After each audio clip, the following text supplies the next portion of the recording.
And recently, I got home from being away for 10 days. I go away for work. I'm like I go out in the field. Um, and I come back after 10 days, and the apartment was like stinky. And he had been sleeping on the bed with no sheets on it. Mind you, this man is a lawyer. And I'm just wondering, like, how does a mother deal with this? How do I communicate to a man to, generally think about like cleaning up, that kind of thing? Because it just doesn't seem to like click in the male brain. I don't know. But yeah, if you could help. Huh. I like that question. Sort of an interesting one. Do you ever sleep with no sheets on your bed? I don't know what she means by no sheets. She said no sheets. Are we Sounded talking about like literally raw dogging the mattress? That's what it sounded like. Yeah, no, that's crazy. Yeah. That's some crackhead shit.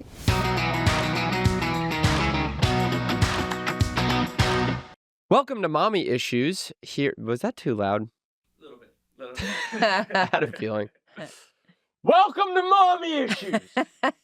Welcome to Mommy Issues with Lucas Zelnick, the only podcast that gives advice.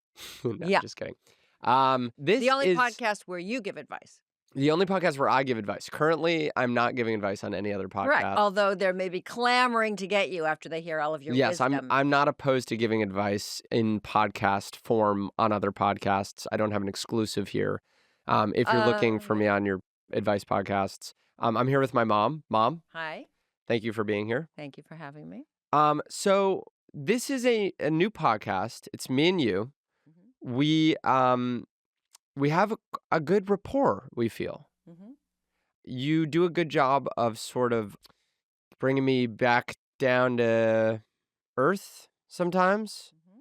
And I think you are really good at giving advice, actually. Me too. Yes. I've got it all Figured out. Yeah. Well, here's what I've noticed. Okay, this is the reason why we thought this would be a good duo to give advice. Okay. 1, I think you're good at giving advice. 2, I think I'm pretty good at giving advice. But more importantly, I'm now 30 years old. I think a lot of people listening to this will probably be a little younger. Let's call it mid-20s. Mm-hmm. And I think you and I are getting, not you, you're old. You, the listener, Mm-hmm. and I are getting to the age where shit comes up that you need advice on. And it's like, who do I go to with the advice? Am I going to my friends or am I going to my parents? Am I getting old to the point that it's kind of silly to go to my parents? Are my parents getting old to the point? I've noticed like there's certain things I can't go to you guys for advice on anymore because you're like aging out of reason. Your sex life, for example? No, my sex life. Like to discuss that at length. We talk about that all the time. Yeah. Mm-hmm. No, but I mean, like, I'm trying to think of a good example of like a thing. There's certain things you guys just are too old to get anymore. You know what I mean? It's amazing. Like We can pronouns. even still wander. Oh, here we go. It's amazing they even still let us wander around the planet. We should be just yeah, snuff us out. Taken out of your misery. Yeah. But I feel like there's like certain things where it's, okay, this is a good example. This will be in a coming episode. But it's like a question of how do you end a very short-term relationship? Mm-hmm. And you're just probably not the best person to ask, but you have an interesting perspective because you're just out of the game. You've been out of the game for many years. So, in other words, I think it's still important to have manners and Or like pick up the phone and have a phone call over That is someone you went on correct. 2 dates with, Uh-huh. which like that person would think you're a serial killer if you did. So, but then there's other examples where I feel like you still want that parental advice and you sometimes approach advice with this like motherly kindness that I think makes it feel real and validating versus someone that feels more like a peer just being like, we'll do this. So together, I think we actually make quite a good team. Mm-hmm. I'm old. You're young. You're ancient Mm-hmm. and I am nubile. Yeah, that's the word I would use to describe you, all I right? think nubile means like sexually young. I don't actually know what nubile. Nubile is like a porn word, so I don't think that was. Gabe, That's can we not look what you up what the intended. definition of nubile is? Of a young woman sexually attractive. Well, you're So, definitely nubile, Lucas. I'm nubile. I'm sexually attractive the way a young woman is. Uh-huh. Which, by the way, I just want to clear something up for the record before this podcast starts and gets canceled. I don't find young women sexually attractive. Okay. I find women sexually attractive so long as they're appropriately aged. Lucas, I've taught you well. But I don't find that was some of the women- advice I gave you. Do you remember you said to me, Mom, should I date a 10-year-old or should I date a 26-year-old? And I immediately said, I think a 26-year-old You said would be on better. the side of the law with this one. That's what I said. Yeah. But one thing for me is I don't even notice women's looks because I'm so utterly focused on their brains. Women to me are walking minds. Yeah. We and- taught you well, Lucas. Yes, and I don't see beauty. Nope. I'm Value it. Some people are shallow. I'm deeper than the Mariana Trench. Okay. Well, I'm you know so what that is? old that I don't know what the Mariana Trench Well, that's is. not the Mariana Trench is old enough that you should know what it is. Really? Okay. It's the deepest point of the ocean. Is that true? I think so. Gabe, can we confirm How that? do you know that? Because I know shit. I know. I was saying to Daddy the other day, he knows so much shit for somebody who doesn't read the newspaper, doesn't read a magazine, and has never read a book in his life. But Were you marveling about this because we were doing the podcast together and I was knowing shit Yes, on the podcast? I think that, yes. What was the shit that I was knowing on the podcast that you were Well, impressed without by? giving away the fact that we've already banked a few other episodes, Yeah. I said that you had gone on a bit of a rant, maybe the word I used, but in fact it should have been a political exploration about, what were you talking Was about? it wealth? Is that what you're talking about? Yes, I think it was. And Yeah. you were quite well informed, thoughtful, and I was impressed. Yeah. I mean, I live a whole life outside of the bounds of your, overview. And You know what I mean? There are and things comedy happening outside universe. of Yes, but I didn't think you knew anything outside of your bubble. my bubble. Yeah. What's my bubble? Just comedy and Yeah. being chill as shit And dogs. and smoking weed. Yeah. And, puppies. No, I know some things. You'll find out. If you Okay. keep listening. So we digressed. So I'm trying to think of the best advice that you've given me. Well, I'll give an example, but I wonder if I've already said this on here, but maybe I haven't. But I went through like a really rough breakup and I was really down bad. I was summarily dumped. This was also in recent memory. And it was someone that I was really, really not expecting to be dumped by. And I was devastated. And I was kind of like so devastated that in the days following the breakup, I was having like a daily call with my therapist. And I was also talking to you every day. Your advice during that time, I would say it was a combination of your advice and also your emotional intellect. Like it wasn't always that you were necessarily giving advice, but you're also, I think, a good listener. And also sometimes you're good at saying things that are comforting or make a situation feel better. And maybe that's not exactly the same as advice, but I put it in the same bucket because if you go to you with a problem, I guess what I'm saying is that you're good at hearing the person and making them feel heard when they tell you. And I felt that you showed so well in those moments and made me feel so much better that I fired my therapist. I think I told you to fire your therapist. Yeah. Yeah. But I was also like, why am I calling you? Why am I feeling this more comforting than talking to my therapist? Right. And I was thinking, why aren't I getting paid for this if your therapist is Right. getting paid for this? Right. Okay. Yeah. So I thought that was a good moment where I thought, okay, you have like a gift at doing this, at least for me. Mm-hmm. What about you? What about me? How good am I at giving advice? Do you think I'm good at giving advice? I think you are very, and always have been, very emotionally astute. I think you're a sensitive soul.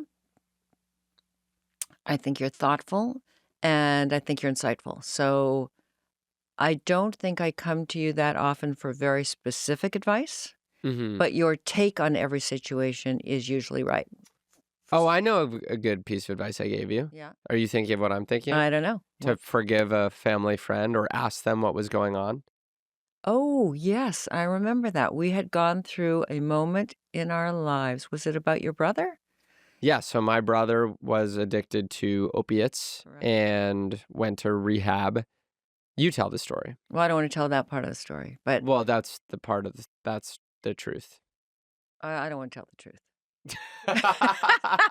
Sorry. My brother was so well adjusted to society. And we that were such good parents. And you guys were such good parents that we just decided to send him to a facility where there were drug addicts there so Even that though he he could was- teach the drug addicts Exactly. how He did not have a problem. he didn't have a problem. He could have stopped anytime he wanted.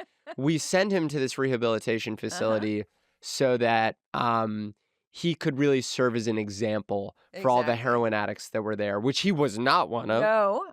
And it would have been even silly to think that he was because he wasn't. Exactly. So we had very dear friends who lived in Nashville, and I can't remember if there was an element of my thinking we've always been there for them. I'm not sure that factored in, but I just remember thinking we're going through a really hard time, and I'm really surprised I haven't heard from them. And I really love these guys. Right? You told them that it was going on. I'm sure I did. And maybe they're in the addiction community, and then you kind of didn't hear a bunch of follow-up. Yeah.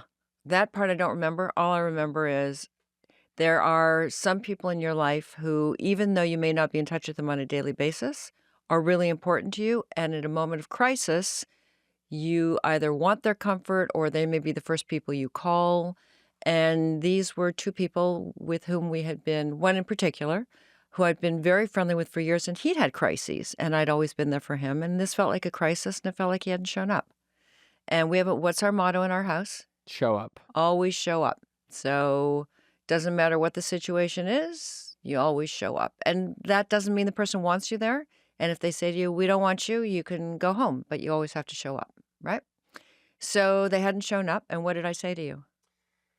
Well, they hadn't shown up for a little while, and then a little more while had passed, and you were holding a grudge. Mm-hmm. And what's a grudge really? I think a grudge is just a cover for being hurt. Yeah, but you were basically saying, like, I don't want to ever See them, talk see to them, them, they're dead talk to me. to them. Yeah, that kind of thing. And I was like, well, did you figure out if there was maybe any reason why they didn't show up in the way that you had hoped? Right. And you were like, basically like, well, fuck them. Right. There's no possible reason on earth. And I was like, well, have you expressed to them that you were hurt or anything like that? And you were like, no. And I was like, my philosophy, because do you know what the let them theory is? No. You probably do, but not by that name. But like the let them theory, it's like a little bit hot right now, is the idea that, and you guys might have to, or Gabe, keep me honest on this because I didn't read the whole book, but there's a whole book on it. Who called wrote Let the Them. book? I couldn't in a million years. Mel Robbins.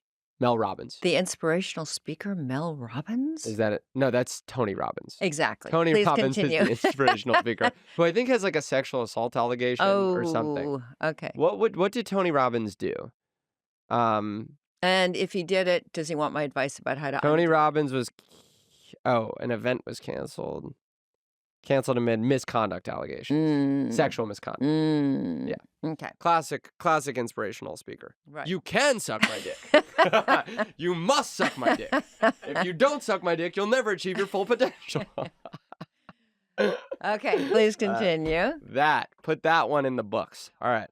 So, no, this is written by a different guy or woman. I don't know if Mel's like a woman. Okay. Ooh. Women can write. Ooh, Yeah. women can do things. 2026 and women can write. Okay. Would you look at that? So I guess the theory of let them is like, it's about sort of like relinquishing control over, or relinquishing, I think, the fallacy of control over your relationship. So like, so many people will get mad at a person who consistently doesn't show up in a certain regard. And part of it, I think, is you understand that this person is this way and you let them be who they are. And if you need to recenter where they stand in your mind, then you can do that. But you don't consistently get hurt because time and time again, oh, this person, Let me down. yeah, let me down because they're not meeting me how I need to be met versus you understand them and you go, this is who they are. Right. And they Take don't. it or leave Yeah, it. take but it or don't leave it. judge them for who they Yes. are. There's And that. I think take it mostly. It's like, take it, have this person in your life. Or not. Yeah, or not. Or not. But I think it's like about finding peace with the fact that not everyone is going to. People will show you their true colors, but you don't need to be constantly demanding things of them because at the end of the day, they are who they are and they'll show up or they won't. But also, it's just a recipe for your being disappointed. Yes, Right? exactly. So you can't control their behavior. And if you're constantly, opining on the fact that this person didn't show up, it's not really about them. It's about you. Yes, You're exactly. the common denominator. Okay. So do you really think Mel needed to write that book, or you think I could just summed it up in a couple of I don't know. sentences? Is that the accurate summary?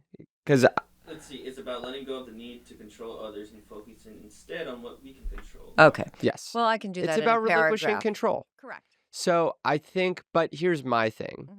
Is I understand the general concept of the let them theory, which is that people do what they will and you just have to let them do it. Right. And I think it's very valuable. But I also believe that you need to give people the chance to understand what it is you need. And then you can let them. Right. And so I think this is what I was saying to you is it's not clear to me that as you held this grudge, even though you said I'm in crisis, that you had adequately communicated to this person, here's what I need, and here's how big of a crisis this is. And also that you had adequately communicated, like, you let me down here. And I don't think you want to go through the hurt of doing that with someone time and time again, where they keep letting you down and you keep saying the same thing to them. But I think once, maybe 1.5 times, maybe not twice feels like a lot, but you can tell people like, this is what I need. And it hurt me that you didn't give me what I needed in this moment. And if they didn't know, give them a chance to get it right the next time. So that's what I recommended you do. Right. And then you ended up calling these people. Right. And then what? You found out I something. called, and then I found out something horrible had happened to his son. So a classmate of his son's had committed suicide, which is horrible enough. But then somehow the son was blamed for bullying him. And I can't believe you're saying this. Why? I thought I don't know. Are you allowed to say this on the podcast? Why not? Well, no, it's up to you. Yeah, I think I'm allowed to say this on the Okay. podcast. I didn't name names. Well, you did. I didn't give his last name and his social security number. Come on. Okay. There's a million people. If your name is and this relates to you. Yeah. Okay. No, I think I can say that. Okay. And it was also years ago. Don't forget, this is 10 years ago. Yeah. So this horrible thing had been happening with their family, where their son had been accused of being a bully and being responsible for the other classmates' suicide, none of which was true. But it was a horrible time in their life, and they were completely caught up in a drama that they were going through. And needless to say, I was not uppermost on their mind. Yeah. And so one just immediately made me feel like, oh, I haven't been there for them either. Mm. So that was a helpful reminder. But I think going back to your point about giving somebody the chance to understand what you're thinking, what you're describing is the foundation for any kind of a relationship. What I'm describing, sorry, I was laughing about the idea of What? a motivational speaker sexually assaulting someone again. Okay. It came back on my mind. Uh-huh. Sorry. I'm not can sure you you're say, allowed to say that on the podcast. what? Motivational speaker sexually assaulting someone? Yeah. No, you can't name names. Okay. Okay. Tony Robbins? Yeah. It's allegations. Mere Allegations. allegations. Wait, so sorry. Say again. What is the foundation for a relationship? Any relationship is all about communication. Yes. 100%. Yeah. Right. Okay. Well, to a certain extent. Why? Because at a certain point, if you've communicated adequately and then people are in violation of each other, you reach a point where talking about it doesn't help. Like sometimes you get to a point in a relationship where people are just too far apart and you actually know where they stand and they know where you stand, and no more talking about it is going to fix anything, but it's just not gelling.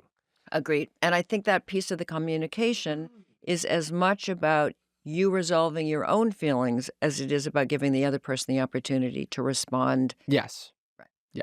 So Because I had a thing, this just makes me think of it, but like one of my best friends went through a breakup, and he was so there for me when I went through this aforementioned breakup. He was like there, he was checking in with me, spent all day with me, and then he went through a really bad breakup.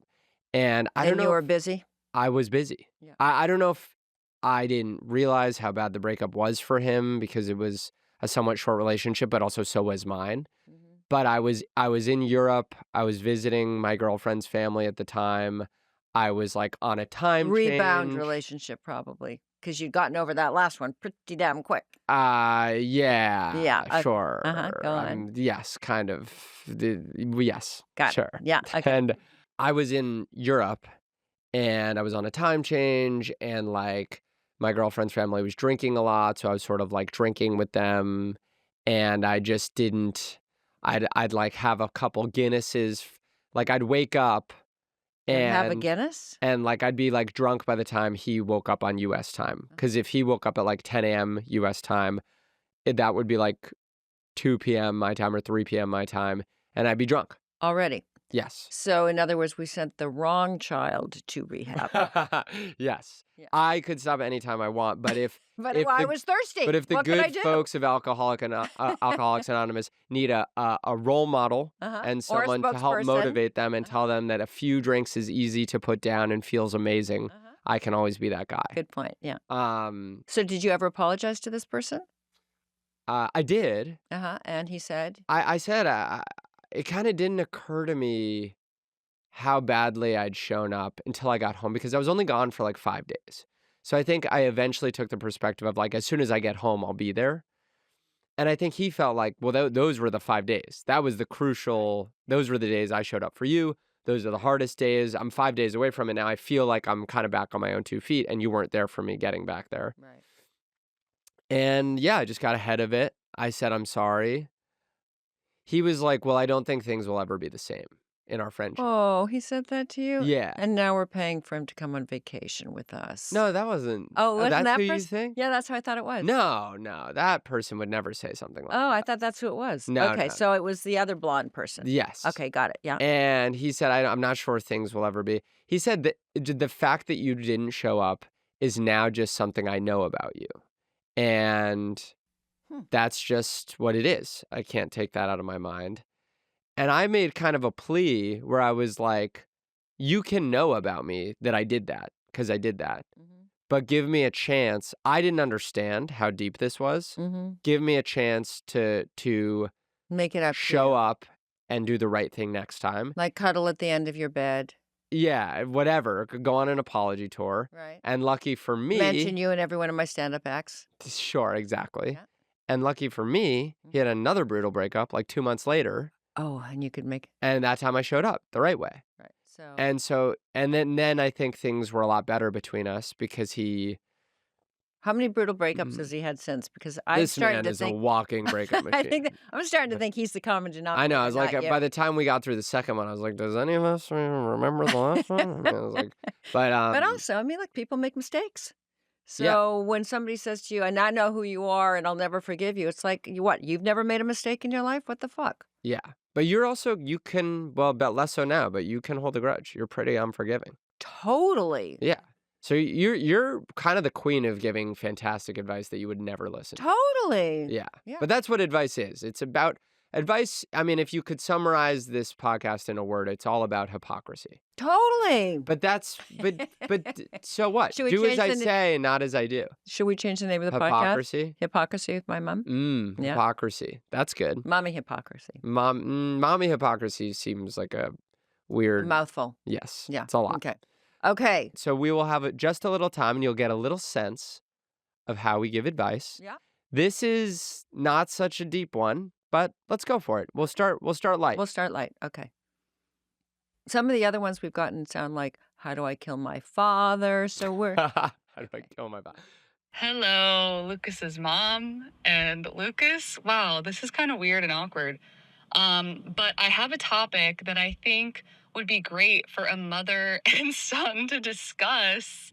And maybe you guys can shed some light on the situation for me, because I have a serious long-term live-in boyfriend who is very smart and successful, who cannot like clean or laundry, but he does cook, okay? Like he cooks everything, which is great. But it still feels unbalanced because like he can't pick up, his shit off the ground. And recently I got home from being away for 10 days. I go away for work. I go out in the field. And I come back after 10 days and the apartment was like stinky. And he had been sleeping on the bed with no sheets on it. Mind you, this man is a lawyer. And I'm just wondering, like, how does a mother deal with this? How do I communicate to a man to, generally think about like cleaning up, that kind of thing? Because it just doesn't seem to like click in the male brain. I don't know. But yeah, if you could help. Huh. I like that question. Sort of an interesting one. Do you ever sleep with no sheets on your bed? I don't know what she means by no sheets. She said no sheets. Are we Sounded talking about like literally raw dogging the mattress? That's what it sounded yeah, like. no, that's crazy. Yeah. That's some crackhead shit. Yeah. Like you don't sleeping on a full-blown mattress. First of all, I'm sure this is true of your mattress, but if you take the sheets off your mattress, there's inevitably stains. I don't want to talk about that. Fluid stains Yeah. of sorts. Uh-huh. And I've had a lot of shit go down on my mattress because when we have a cat and a dog. I had a dog take a full shit on my bed when she was a puppy. Uh-huh. The cat does this thing where my girlfriend says it's like, she says it's like a way of telling us that she needs help. But when the cat has diarrhea, it'll come out into the public and diarrhea on something of value. So the cat's trying to say, I need a cat therapist. The cat's trying to say, like, I need the vet by taking literally liquid diarrhea on like my pillow. And it'll be like that. And she's, my girlfriend is such like an animal apologist. Uh-huh. She'll be like, that's her showing you that she needs help. And I'm like, couldn't you just write me a note? or just the floor would be fine. Yeah. Why my pillow? Yeah. Because the cats train into a litter box just off their instincts. Like you don't have to train a cat. Yeah. They just, if you put a litter box there, from the time they're babies, they'll just shit and pee in the right place. Except for this cat, when she's feeling sick, she'll just come and shit on my pillow. Okay. So anyway, lots of stains on the bed. Mm-hmm. So I would never fuck the bed raw. Mm-hmm. So the first thing that comes to mind, and I'm sorry you're all going to have to Google this, is there was a very famous Modern Love column. For those of you who don't know what that is, it's a New York Times Sunday feature. It's called Modern Love, and it's written by people who send in submissions. And if you Google Modern Love and Shamu, who was a whale. Does anyone remember the reference to Shamu the whale? Yeah, Blackfish. What's Blackfish? Shamu is the SeaWorld whale. Correct. Blackfish is that expose documentary about the mistreatment of orcas at SeaWorld. Ooh, okay, I didn't see that. And one of the Shamu is like a moniker given to multiple whales. You're aware of this? I thought it was one It wasn't whale. like one dude. I thought it was. No, like it was like Okay. every whale at SeaWorld is Shamu. Okay, did not know that either. Shamu, one of the Shamus, dragged his trainer to the bottom of the pool and drowned her. Whew. Yeah. That was a sad story. Yeah. That could have fallen into the episode we did about how people die by cougar or by bear. Right. That's a pretty funny way to die. Yeah. Well, like it wasn't funny. not for that The way the person. documentary portrayed it was actually like quite sad because it was more about drowning and death. No, it wasn't really sad for the trainer. I mean, it was unfortunate for the trainer. Shamu but had I to get think a it was timeout. more about how like these whales are supposed to swim like thousands of miles a week, you know? And it was in a pool. And then the documentary was like, well, what did you think was going to happen when you kept riding the whale? You keep riding the whale and slapping its ass in the pool and making it jump up for like not enough food and keeping it hungry so that it's food motivated enough to do tricks. Like maybe the whale was quasi in the right. Doesn't mean the trainer So kind was of evil. like the cat who's trying to tell you it needs help. This whale was You're saying I'm SeaWorld training my cat. correct. But I'm now going to make the leap to SeaWorld training your live-in partner because this column, which I have not read in years. Wait, used the equivalency of training the whale at SeaWorld? Yep, to training her husband, and it worked. That's so funny and such a clearly dated reference, because what probably happened years later is one day the husband snapped and drowned this woman in the bathtub. In the sink. And was like, I don't want to fucking listen to anymore. Every day I do what you ask. I don't want to listen. And then the husband killed her. But that's not how it ended. So I don't know if how did this woman train the Shamu husband? the whale column. I can't remember, but the visual I have in my head is she's at the sink doing the dishes, which she doesn't want to be doing because she's constantly cleaning up behind her mate. And she had gone to SeaWorld, seen how they trained the whales, and decided to use some of those tactics. I mean, I don't think she threw a mackerel into her husband's mouth every time he did something well, but she trained him using these SeaWorld tactics, and it worked. Do you think it was like... Sorry, I found the key points from the column. You guys... Sure, Let's take the key points from the... Reward desired behavior. Ignore unwanted behavior. Use approximations. Objectify the situation. Self-reflection and what was set limitations. Accept limitations. Oh, accept limitations. So if he just smells bad, you have to just accept that. So ignore unwanted behavior. So she comes home, he's sleeping on just the mattress, and she goes, "Oh, hi." Exactly. There he is. Yeah. There's my special guy. Yeah. Hey, oh, look, it looks like the duvet covers on the duvet. Here's a mackerel, or here's something. Exactly. I wonder if she was like rewarding with like, what's a reward for a man? Is it like sex? Is that the implication that she was like rewarding with sex, or was she rewarding with like... Was either a mackerel or a blowjob? Yeah, well, that's what I'm like, what's a treat for a guy? Praise actions you appreciate. Because this is becoming advice that I can't give.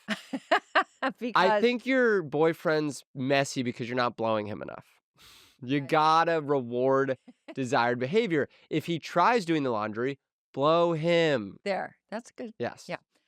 So that was the first thing that came to mind. And frankly, based on my own experience, I was a complete slob when I got married. And now, sadly, I have OCD. Yeah. Because I lived with somebody. He trained me. I don't know how he did it. I don't think there was any violence involved, and I don't think there was any jewelry involved. But I have to say that... No, but I know that you're trained, and the reason why I know that you're trained is because we were at the house the other day, and so, like, my dad has total OCD, right? But he denies it, but let's call it what it is. But it's more than just cleanliness. It's like a certain set of rules of how one should be in a house. No. His rules for his house, not your rules for your house. Yeah. Yeah, that's very different. But I'm just saying, like, it's not OCD. Well, first of all, it's not OCD, period, because OCD is a different thing. Fluffing the pillows is a little OCD. But it's like, yeah, but he doesn't do it because he thinks, like, someone's going to die. That's like what OCD is. No, not necessarily. Yeah. That's like what clinical OCD is. You know, it's not why you flick the switch of the lights, because you think if you don't flick the switch, somebody's going to die. Yeah. Really? Clinical OCD is irrational negative thought that causes compulsive behavior. So you're like, it might not be that you're going to die or that someone you love is going to die, but like one thing that people with OCD think is like, oh, like the world will explode or the president will get shot, or like it could be like a million, or like I'll hit someone in my car. It's like it's an irrational negative thought. And then that's unless I flick the switch. I have a version of it, but I have a good version of it. Not a good version of it. I have a thing where like, and it is as early as when I was a kid, I would think, okay, let's say there was a thing I wanted to happen. I'd be like, okay, if I can throw this scrunched up piece of paper into the trash can from this spot and it goes in, this thing I want will happen. Right. Do you have that at all? I think that's called wishful thinking. I'm not sure that's called OCD. And I think everybody has a version of it. I'm looking for a sign that this is going to work out. And if I make the basket or whatever it is, that's the sign. But I don't think that's OCD. I would get caught up where I'd be like, okay, now I have to try it again. Now I have to try it again. Okay. And then all of a sudden you've done like 6, 7 shots on the basket And and it you still turns out- haven't gotten it in. It's just And in my head, I'd be like changing the scenario. I'd be like, okay, so this won't exactly happen, but now the next shot is if this would happen. But then like, so in your head, you're in this whole world of your own of like Right. the different possibilities and the things you're doing that could yield these possibilities. But to the outside observer, you're just an insane guy shooting a ball at a basket Right. needlessly, and you're trapped in the hallway outside of your bathroom. Out of curiosity, were any of those thinking one day, if I could just make this shot, I'll be sitting across the table from my mom doing a podcast? No, I never dreamt of this. Ugh. But it's good. It's good. I was excited to do it today. Okay. And we're on 3 days in a row, which means we're on a this roll. podcast has legs because I would not be excited to record any other podcast Me with too. this many hours. Me too.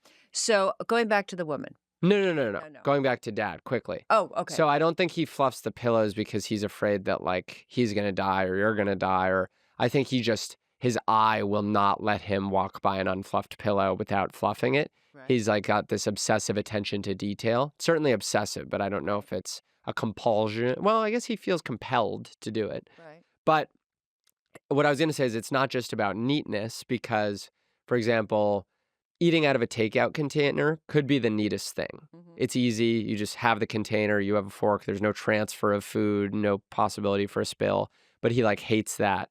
And the reason why I brought that up is because I think the reason I know that you were trained is that you were telling me the other day that even when he's out of the house, you feel guilty, like eating out of the container or drinking out of a bottle instead of pouring something into a glass because you think he's like watching. I you didn't say I somehow. feel guilty. I say I'm convinced that he already knows that's what I'm doing. It don't change my behavior, Yeah. but I think he's the voice in my head. He's in there. Right. Which But is I think so after crazy. living with somebody for 35 years, you have a little bit of somebody else's Do you voice. think in you're your the head. voice in his head? Yes. What do you think you make him do?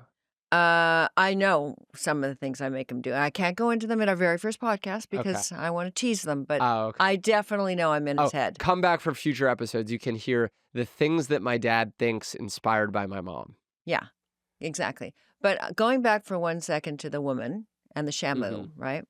I would say you have to stop bundling every single one of them together and pick one or two things that you just can't live with. Yeah. Instead of saying he sleeps on the bed without sheets and then he drops his stuff and then he does this, then he does this.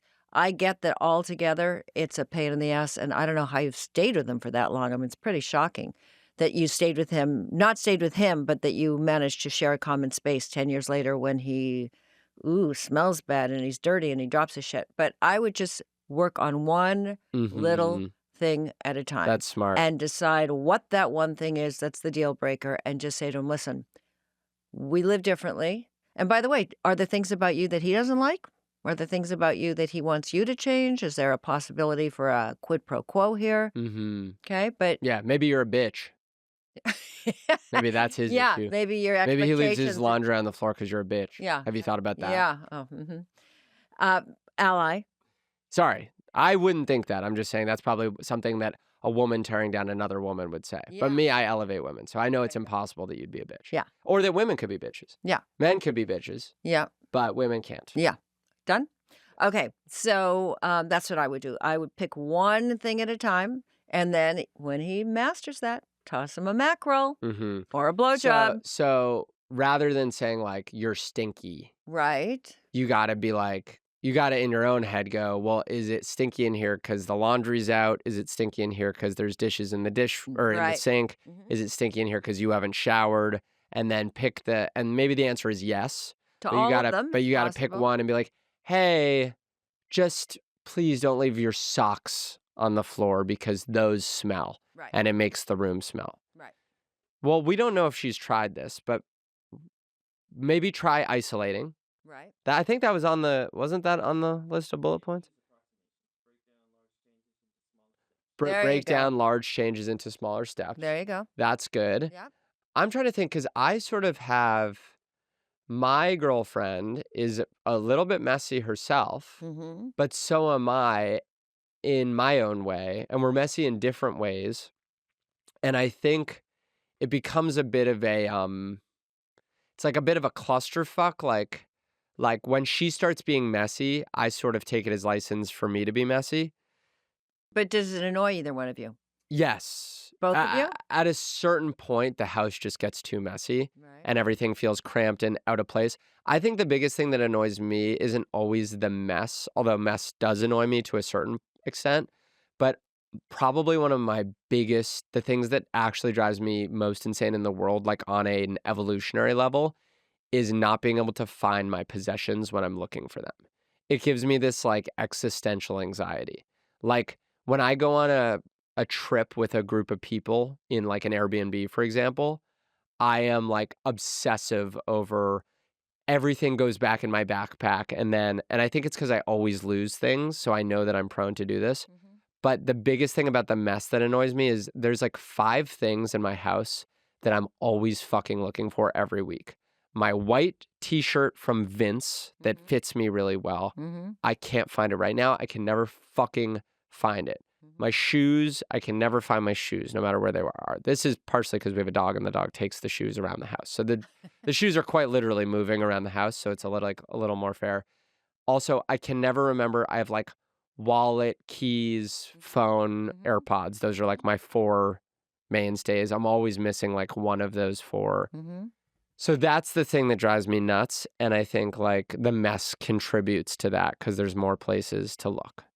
Do you want me to? So this is another thing that my husband and I have evolved during 35 years Give of me marriage. advice, please. Would you like me to just listen so you can vent, or would you like my advice? No, give me advice. There you go. I have advice, one very specific piece of advice. In your apartment, Yes. when you walk in, Yes. you should have a bench or a shelf. And Or put it all in there. the minute you walk in the door, keys. But I can't put, so for AirPod and phone, they can't really go there because they need to be proximal to a charger. What do you think of that? And also like phone needs to be on my nightstand at bedtime. Yeah, well, so a 'Cause it's couple my of things. I don't know. I tend to lose some of the things you described, but a phone's usually in my pocket. Don't you keep your phone in your pocket? What are you victim blaming right now? You've never heard of a thing being lost before? Well, if your phone was in your pocket, I don't think it would be lost. Where'd you leave it? Is it lost? Where'd you put it?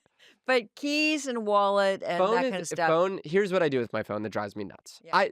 Part of this is me just driving myself nuts. Okay. Do you feel that ever? Do you ever get just annoyed Frustrated by with yourself? Yeah. When I What's forget the your thing? name, it really annoys me. What's the thing that bothers you most about yourself? In a casual way, not like I've never been able to seize my passion. You know what? 2 things bother me about myself. One, I can't plan ahead.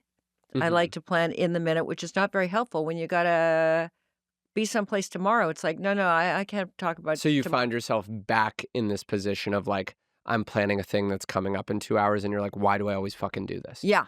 But you're never at the point where you're ahead going, we should plan. It's always Right. when you or feel what am the I doing crunch. tomorrow? I haven't Yeah. planned it. How would I know? Right. Yeah.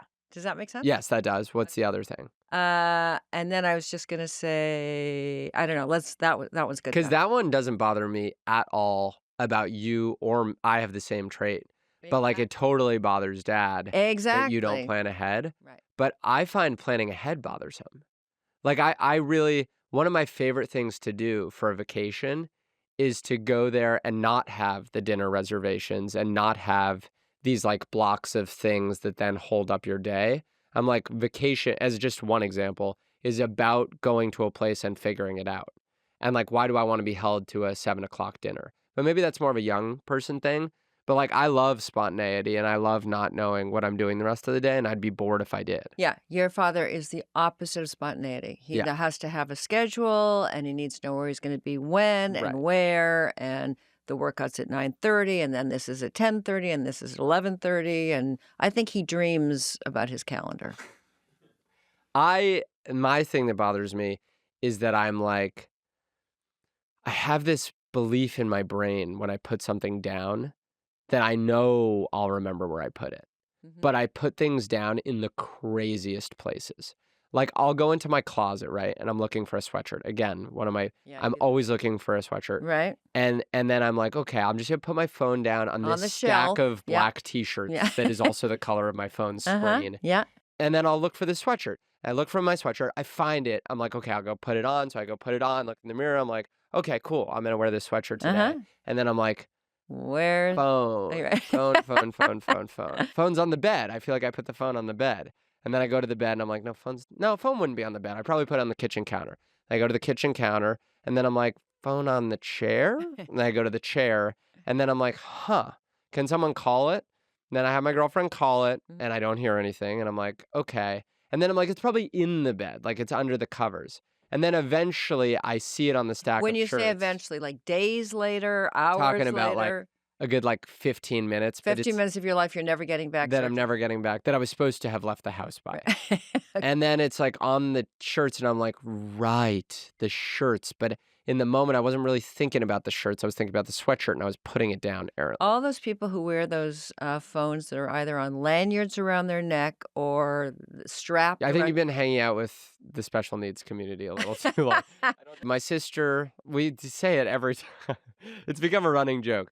My sister is has retarded. special needs. Whatever. So my brother's a heroin addict, sister has special needs. And you are And I'm perfect. perfect. So anyway, you've been hanging out with those folks too long. They're the only ones that put their phones on lanyards. And when around I their neck. see them, I think, God, that looks ridiculous. Why didn't I think of that I wouldn't lose my phone? Yeah, it is smart. It's a good Exactly. tactic. Yeah. Do you think we're going to evolve as a species with, like, you know how kangaroos have pouches? Maybe Yeah. we'll evolve with like a Phone pocket? Yeah, a phone pocket.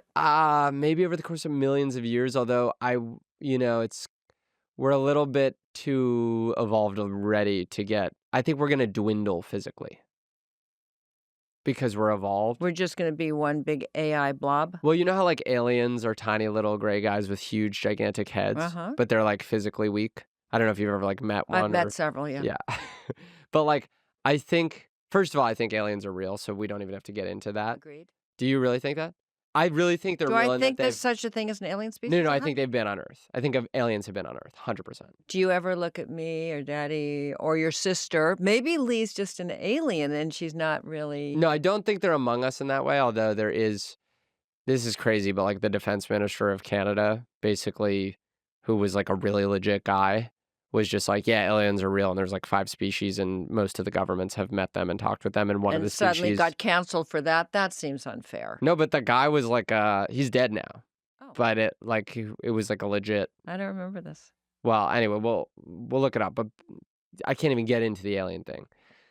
Point being, I think a super evolved species is gonna like dwindle more and more physically and have bigger and bigger brains that are gonna, and then we'll just, because we're already in the mode of like, we're problem solving, but evolution, like physical evolution, comes from like a need for the body to have. You know what the I like capacity about to what do you're that. saying? 2 things. One, anybody who is crazy enough to believe what you're saying is... What about aliens? And them evolving, and the brains, and the physical dwindling. What's crazy about what I'm saying? About evolution? That bodies are going to... We're not going to be bodies anymore. We're just going to be brains? I'm not saying our bodies are going to disappear. You but said dwindle. I think they will dwindle over time, like that we'll become skinnier and more diminutive, unless we become... Bigger and less diminutive. Well, I guess it is true. What are the traits that are selected for? So maybe I'm wrong, because evolution comes from the physical traits that are selected for, as in that a mate finds attractive. Right. Right. But if that were the case, do you think that that person's boyfriend would be leaving his smelly socks on the floor, sleeping on a bed? You're saying that's not being selected for? That is not being, clearly but it's not. definitionally being selected for because she's still with him, this pushover of a woman. So, but right now the traits that are being selected for... I think she might be the weak link in the evolutionary process, because had she said to him, this is a non-starter, then possibly... Right. We could evolve into species that were be cleaner, smell. Yeah, well, I don't know if they have kids. I guess, sorry, to simplify our advice, just don't have kids with this guy. Don't pass on his seed, but live in agony. Yeah, no. But right now the traits that are being selected for are like tall and strong, I guess. So maybe you're right. Maybe we won't get more diminutive. Right. But all I was saying is like animals, the reason why cheetahs are fast is because the ones that were fastest could catch the food and therefore mate and therefore... And get away from the hunters. Yes. But I don't know when we'll get to a point where like the ones that could store their phones on their bodies are going to get laid more. In fact, I would argue that if you had a little pouch where your phone was, people might not want to fuck you because that's kind of weird. Do you know what I mean? I hear you, but unless they wanted to bring a third person in and they called the person on the phone. Or if you could if they wanted to do a sex tape and you could put it in your pouch and set it on filming, it's kind of like a body cam for a cop. Yeah. Yeah, but you're I think that's a good idea. fucking. What advice do you have for this woman? Okay, so getting back to where we were, Mm-hmm. my partner is a little messy, and she's messy in different ways. So she is like a chronic leaving things open. So she grabs a plate from a cabinet, the cabinet's open. She brushes her teeth in the morning, the toothpaste lid is off. Same with all the shampoo bottles. It's a very specific kind because she's not super messy. And then my version of messy is when sometimes I shower at night, sometimes I shower during the day, and then I go out because I have to work at night. So sometimes I'll shower at 5 and that's my shower. And when that's the case, I come home from a long night of work. I'm usually tired. And I just throw all my clothes right on the floor rather than put them in the laundry. I have a lot of clothes that I can't decide if you're dirty enough for the laundry. Mm-hmm. Do you have this problem or do you just launder everything? No, I don't launder everything. Because I'm I'll be looking at a shirt and I'm should I wear you again or are you too dirty? And how do you make that decision? I don't, and I put them in purgatory, which is on my floor. Maybe that's where your white t-shirt is. No, my white t-shirt's not there right now. I know Okay. that because I've Okay. been looking for my fucking white t-shirt. But I have so much clothing that I want in this purgatory state because I'm like boxers and socks, easy laundry. Right. But then it's oh, these jeans, fuck, it was a little hot today. I walked a while in them. I kind of sweat, but now it's over. But then how do you make the decision, or do they just live in purgatory for the rest of their lives? So I throw them on the floor. Yeah. And then the day before my cleaning lady comes, Yeah. I make the decision.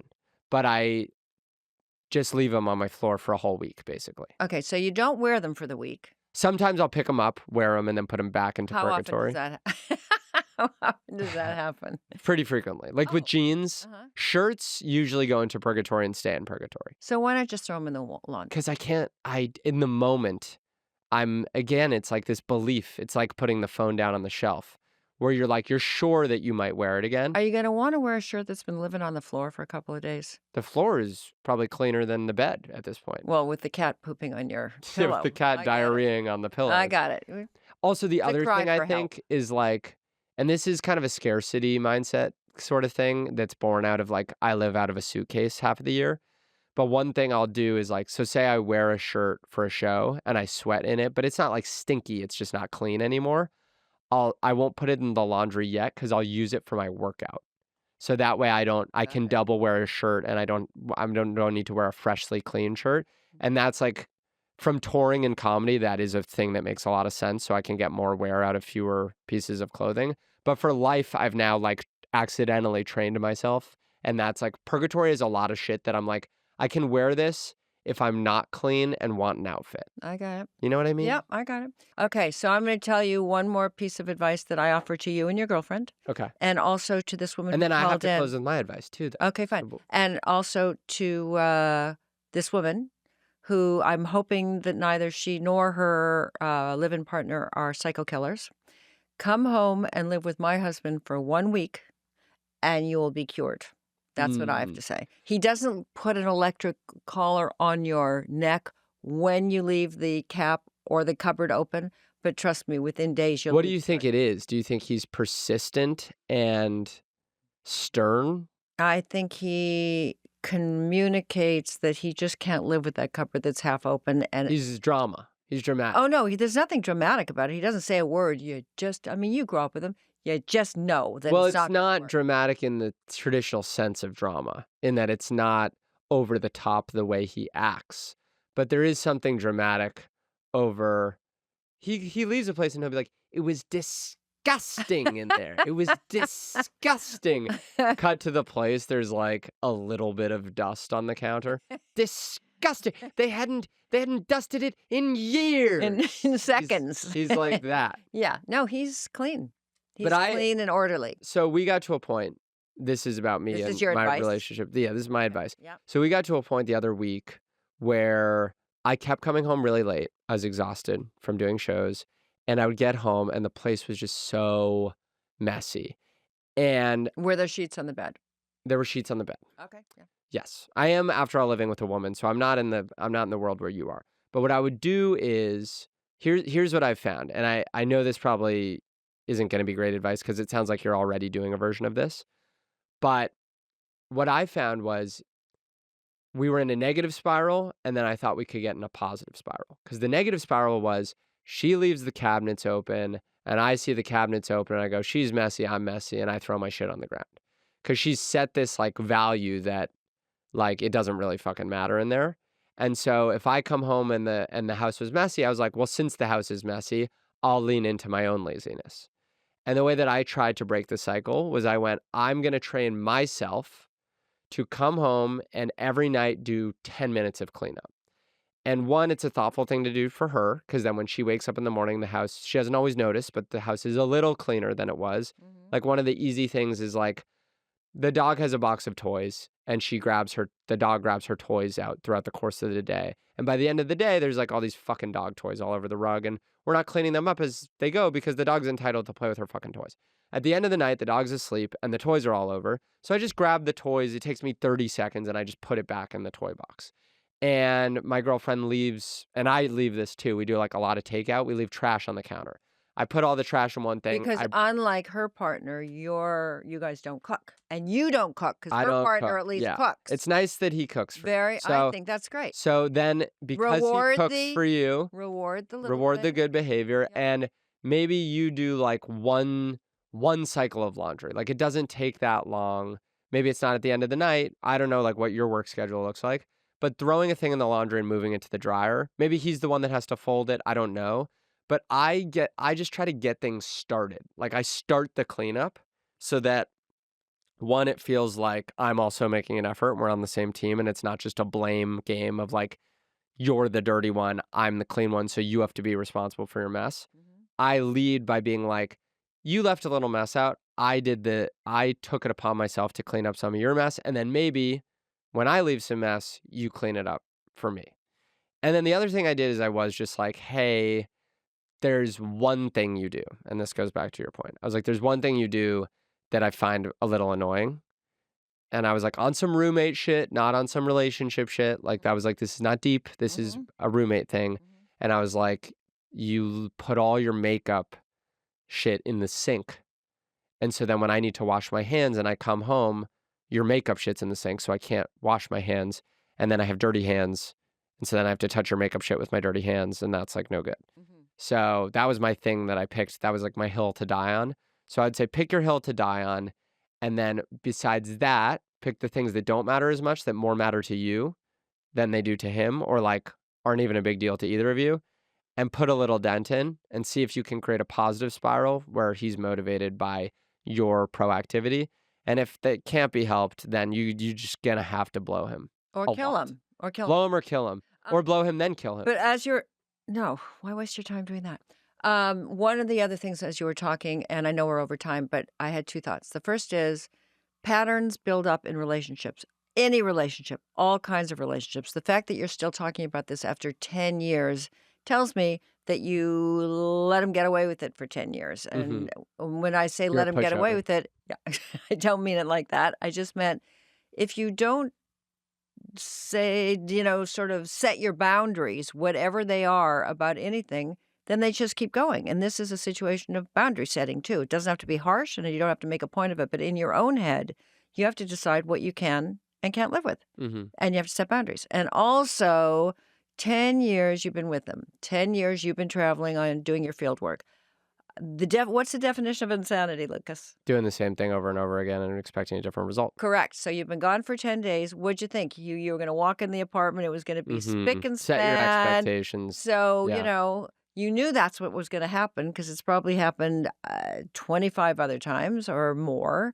So what would happen if you called ahead before you got home and said, hi, honey, I'm coming home tomorrow. Can you please put a little dent in? Exactly. Can you do me a favor? Just, you know what? I really don't want to come home to find. Call from the field. And exactly. You didn't specify what nature of field work. I don't know if you're CIA? like a CIA That's operative. what I'm thinking too. Yeah, as you're under heavy gunfire in Islamabad, just place a call to your boyfriend and say, could you clean up the house? Yeah. I'm in the Middle East again, in the field, doing cooperative work. No, she can't tell him that. So she says, Hi, honey. Right. I'm in Islamabad. I'm just doing some research on a new Consulting. line. I'm consulting on a new line of makeup Yes. that I'm developing. Right. Could you do me a favor? And those aren't gunshots. No. No, I dropped exactly. the brushes. Yeah.